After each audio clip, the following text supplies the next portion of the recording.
Por lo pronto, bueno, felicidades por este libro.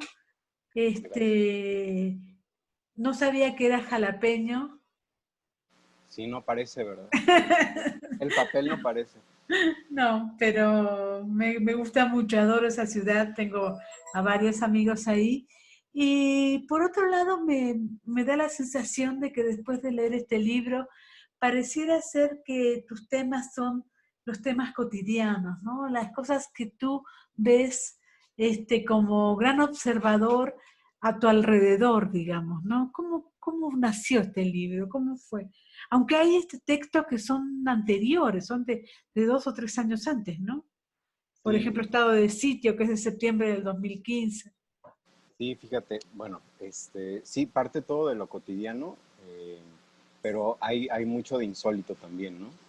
Porque es un libro de lo insólito no solo por las historias, también porque es un título que me invitaron a publicar, cosa que me emocionó mucho, porque bueno, tú mejor que nadie lo sabe, eso casi no pasa cuando uno inicia, Claro. menos si se trata de un primer libro y además de cuentos, ¿no? Entonces lo insólito ya está desde ahí. Cuando me invitó José Homero, el editor, yo acababa de mandar mi primer libro de cuentos a Tierra Adentro, recibió dictamen positivo, pero eso fue antes de que llegara la 4T y antes de que Taibo y sus huestes dijeran que por austeridad republicana ya no se iba a publicar mi libro. Pero entonces yo no sabía eso, entonces monté un libro especial para esta colección de escritores jalapeños, justamente. Ajá.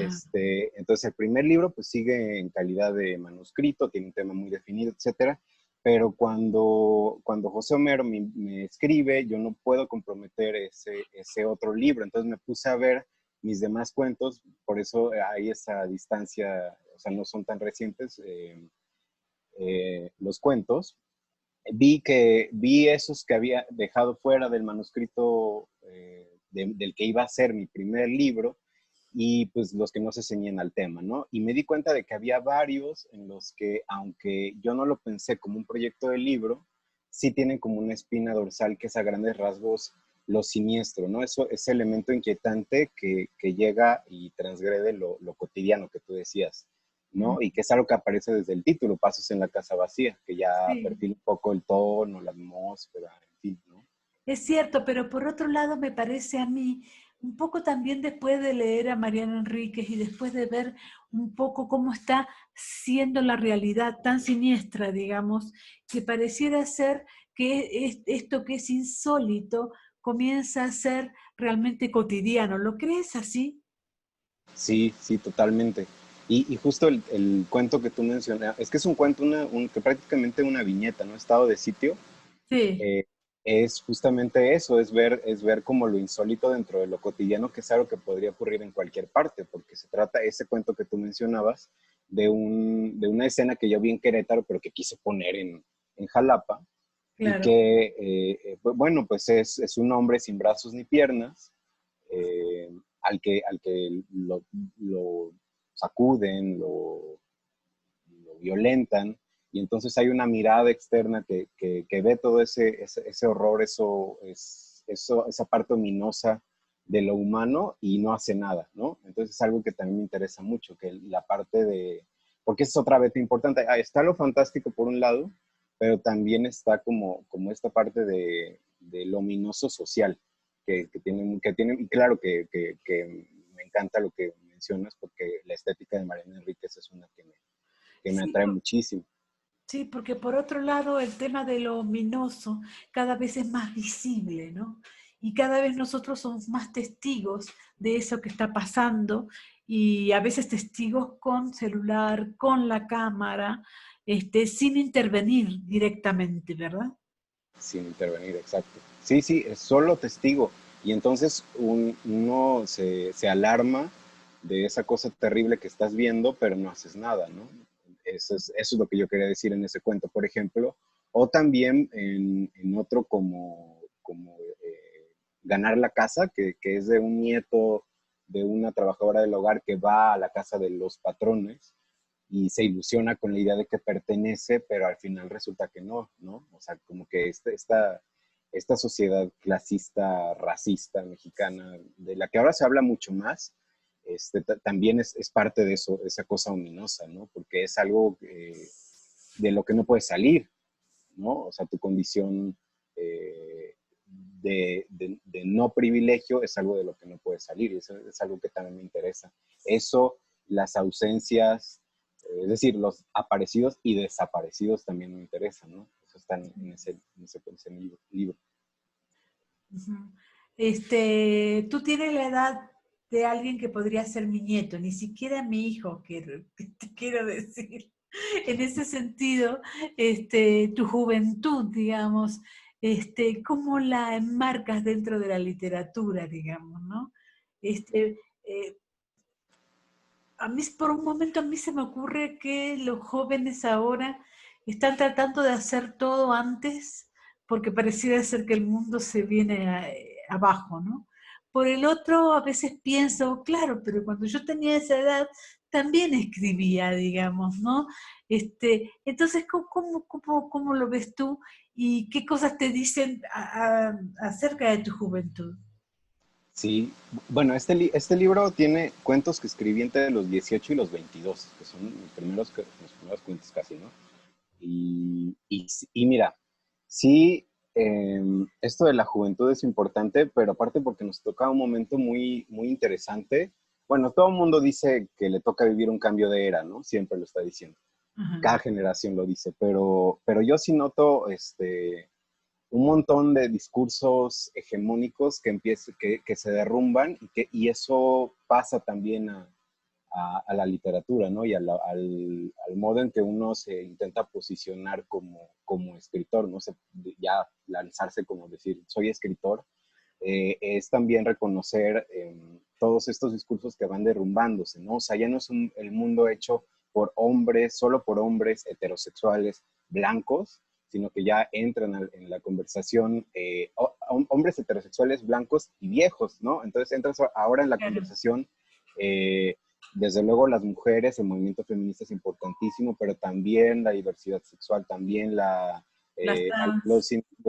los trans, los individuos racializados y los jóvenes. Entonces me toca también empezar a publicar en ese momento y pues es bien difícil, ¿no? Porque pues es también un momento en el que se habla, por ejemplo, de paridad, que es algo importantísimo, paridad de género, pero yo a veces veo que, por ejemplo, cuando se habla de paridad es como en lo que viene, pero no en lo que ya está. Es decir, a los escritores de las generaciones anteriores, ellos ya tienen su lugar y nadie los mueve de ahí. Y entonces es más bien como al futuro, y entonces eso es importante porque nos toca digamos, si cabe la idea de generación, nos toca, pues eso, pensar con miras a que eso, ya no vamos a ser el mundo de antes, vamos a ser un mundo en el que la diversidad esté ahí, o la heterogeneidad esté ahí. Entonces, pues creo que es un momento muy importante.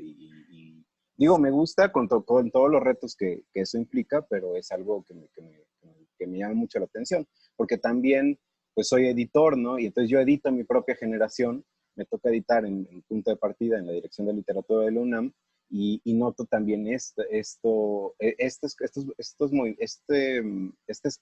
cambios de discursos, ¿no?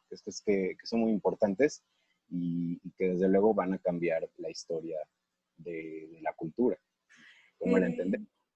los escritores de los 70 y de los 80 escribieron mucho sobre la realidad, sobre la violencia, sobre estas cosas inentendibles en México, pero por supuesto cada vez más frecuentes. Este, ¿Crees que los escritores de los 90 y del 2000 escribirán sobre distopías, teniendo en cuenta que ya están muertas las, este, Las utopías. las utopías? Pues sí, digamos, pero creo que también no es el género más concurrido, ¿eh? O sea, yo noto, sí, digo, generación siempre entrecomillado, ¿no? Pero Mm, en mi generación sí noto algo, que hay mucho de esto, hay mucho de lo fantástico, un interés también, porque eso es parte de esto, de nadar a contracorriente de lo hegemónico, porque lo hegemónico era lo realista. Entonces también el nado a contracorriente implica hacer una impronta desde lo fantástico. Entonces también noto eso, pero yo noto también una abundancia de la literatura del yo, cosa que es peligroso, ¿no? Cosa que es peligrosa porque bueno, si somos muy jóvenes, ¿no? Todavía. Entonces, hablar desde el yo y hablar de la propia experiencia a veces puede que encerrarnos en un ombliguismo, en no ver más allá. Y entonces, a mí es algo que hasta ahora no me interesa demasiado. A mí me interesa más justamente la ficción e incluso hablar de mundos improbables o de situaciones improbables, porque me permiten salirme de mí mismo, que es lo que más quiero, ¿no? Más que hablar y más ahora, por ejemplo, en la pandemia, o sea, más que hablar de mis cuatro paredes que me rodean, a salirme de mí mismo y tomar la voz de alguien más. Como dice Rosa Beltrán, a quien amamos, por cierto, todo el mundo la amamos, siempre dice que la literatura es un acto travestista, ¿no? Entonces, en ese sentido, eso es lo que me interesa, salirme de mí mismo, no simplemente hablar desde el yo. Sí lo he hecho, porque pues, también escribo ensayo, en fin, pero me interesa mucho más en la ficción salirme de mí mismo. Sí, por otro lado también yo pienso que la literatura del yo, y lo estoy viendo en mi taller literario, tiene que ver un poco con descubrir esa voz del yo, porque al mismo tiempo, a veces hablar del yo, en realidad, no tiene que ver con descubrir una voz literaria, ¿no? Es decir, hay como un yo que es un yo literario, que puede ser un personaje, una cosa que nos lleve a contar una historia, y hay otro yo que es un yo desvaído, que es un yo en el que yo narro las cosas que hago, digamos, ¿no? Claro, y el primer ejercicio es el más interesante porque es cuando ya hay un artificio literario, ya es cuando hay como, hay oficio detrás, ¿no? No es un yo nada más que yo me pongo a decir y casi cronológicamente, sino que ya hay como incluso malicia y esos discursos son creo que los que van a quedar, digo, es muy, ¿cómo se llama? Especulativo decirlo, pero creo que son los que van a quedar, los que utilizan el artificio y utilizan el lenguaje de un modo distinto, o sea, hacen literatura, no simplemente se quedan en verse a uno mismo y ya, ¿no? Sino que hacen otra cosa con el yo, o a lo mejor parto del yo, pero también escucho a los otros y meto los discursos de los otros en lo que me configura a mí como Para ti, escritor. escribiendo estos cuentos, que por supuesto a mí me encantaron porque están muy bien escritos, digamos, es cierto, no Gracias. sabía esto de que juntaste los cuentos, al contrario, me pareció que era como tu primer libro y entonces este, habías puesto los cuentos mejores aquí. ¿Qué es más importante? Descubrir al narrador, descubrir esa voz, o contar una historia insólita más allá del personaje o del narrador. Fíjate, eso es una súper pregunta, ¿no? Bueno, creo que cada quien tiene una pregunta distinta, ¿no? Digo una respuesta distinta. Pero en mi caso, yo pues puedo tener muchas historias que contar, ¿no? Historias que tienen forma de cuento, pero hasta que yo no encuentro un tono, un ritmo y una voz, no puedo, no existe el cuento, o sea, hasta que no tengo lenguaje, necesito el lenguaje, volver lenguaje una historia que yo crea que merece ser narrada como cuento. Es algo que decía también María Elisa Puga, decía, pues uno anda por la vida y ve cosas y oye cosas y dice, aquí hay cuento, aquí puede que haya cuento, pero no es hasta que lo vuelves lenguaje cuando esa esfera que tú ves en la realidad perfecta, redonda, hasta que no la vuelves lenguaje y te metes en ella, no es hasta entonces cuando descubres que puedes hacer un cuento de ahí, ¿no? Porque el cuento también es un género bien demandante, ¿no? Porque Sí, tiene bastante muchos. difícil. Ahora, el lenguaje en sí lo he visto un poco, me parece a mí, un poco cerrado, digamos, ¿no? Un poco que te has movido por el lenguaje que tú conoces, algunas voces que vienen de otros lenguajes, pero no has ido un poco más allá. ¿Qué pasó con estos cuentos y en ese sentido, qué piensas del lenguaje de este libro de cuentos, El paso en la casa vacía?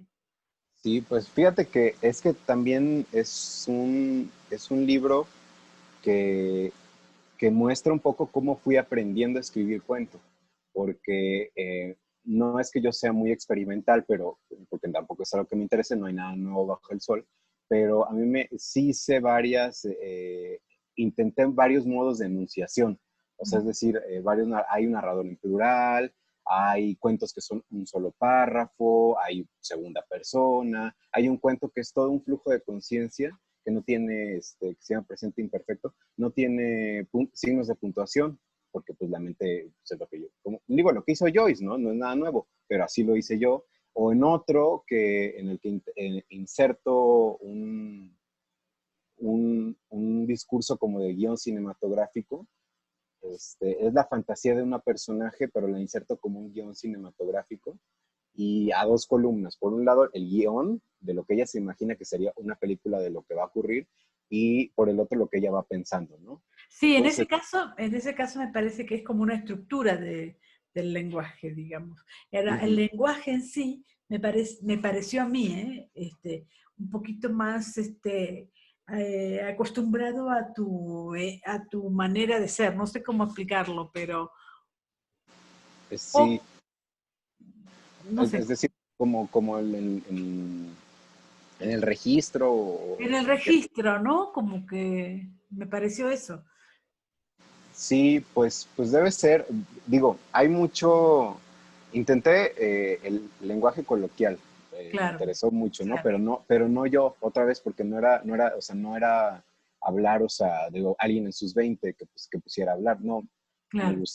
me interesó poner, por ejemplo, cómo hablaría una mujer nacida en los 20 en Jalapa, o cómo hablaría un cuarentón cuyo matrimonio ya se está cayendo, o así, ¿no? Entonces es el lenguaje coloquial, la lengua coloquial, pero desde otros sitios, o sea, desde varios sitios, Claro. no desde hablo yo o cómo hablan mis amigos, ¿no? Sino cómo habla alguien más, ¿no? También eso me interesó mucho. Ujú. Ahora, para ir terminando, una de las cosas que quería preguntarte es cómo ves a la literatura del futuro, teniendo en cuenta que tú eres el futuro, digamos, ¿no? Te veo a ti tan chico y digo, pero si a los chicos les gusta el videojuego, no les gustan tanto los libros, la gente incluso dice que dentro de 50 años ya no van a existir los libros, ¿no? ¿Cómo lo ves a eso?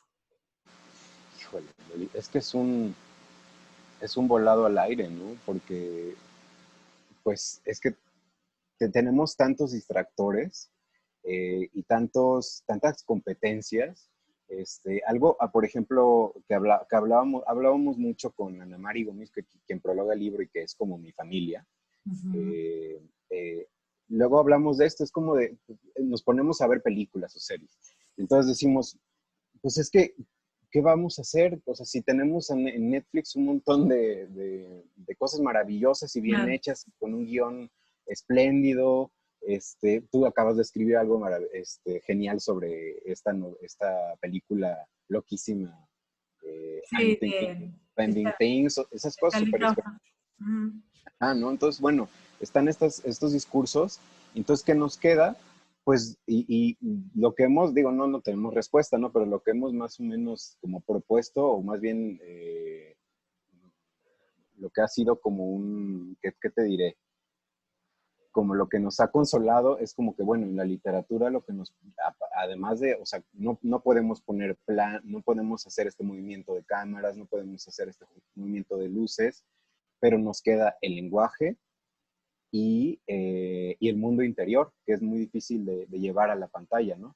Entonces, creo que eso es una zona que la literatura todavía puede explotar y está explotando y seguirá explotando siempre, ¿no? Porque no creo que acaben los libros, no creo que acabe la literatura nunca. Bueno, al menos mientras haya vida humana, ¿no? Yo creo que sí seguirá habiendo literatura, pero yo creo que el fuerte de la literatura quizá termine siendo eso, ¿no? El lenguaje, siempre tener una apuesta con el lenguaje, con el estilo, en el caso de la ficción o de la narrativa, hablar del mundo interior, o en la poesía también, ¿no? Desde luego la poesía es la cosa más decantada de la literatura, es un destilado, es el puro lenguaje, Entonces, creo que es eso, o bueno, yo me atrevería a decir que es eso. Sí, vos sabés que yo estoy muy fanática y a todo el mundo le digo que él lo haga de script, porque me ha traído como una especie de Spotify en los libros. Ujú. Entonces hay momentos de que estoy todo el día mirando a ver qué libro voy a encontrar y cuando lo encuentro, ¡qué maravilla! Y voy y lo leo, digamos, ¿no? Entonces digo, por ejemplo, acabo de leer el libro de Sara Mesa, de Anagrama, Ujú. que salió en España, todavía no salió acá, y es maravilloso, ya lo leí, qué sé yo.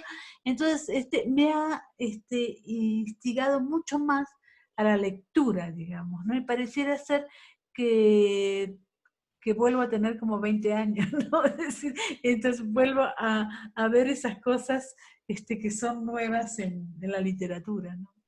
Sí, sí, porque tiene que renovarse desde luego en sus lenguajes con este mundo, además, este mundo en el que siempre estamos leyendo, además, ¿no?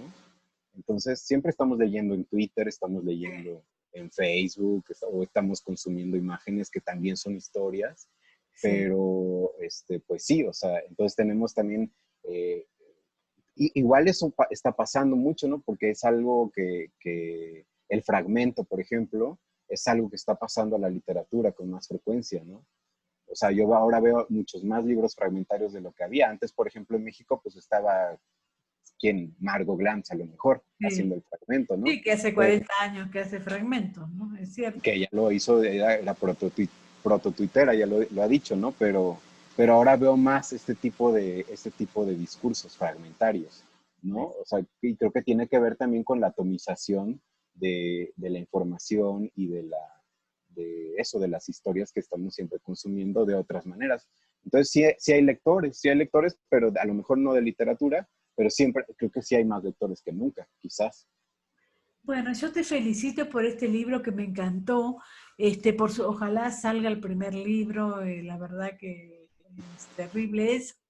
Pero por otro lado, me encantó tu manera de comprometerte con la literatura en el sentido de que esto va mucho más allá de la edad, digamos, ¿no? Es decir, cuando yo tenía 17 años, buscaba a cualquiera que supiera de literatura, para hablar con él, tenga cualquier edad, digamos, ¿no? Entonces, en ese sentido, me encanta poder hablar contigo, digamos, ¿no? Ay, mi querida Mónica, mira, es un honor que me hayas leído a mí, ya me parece fascinante.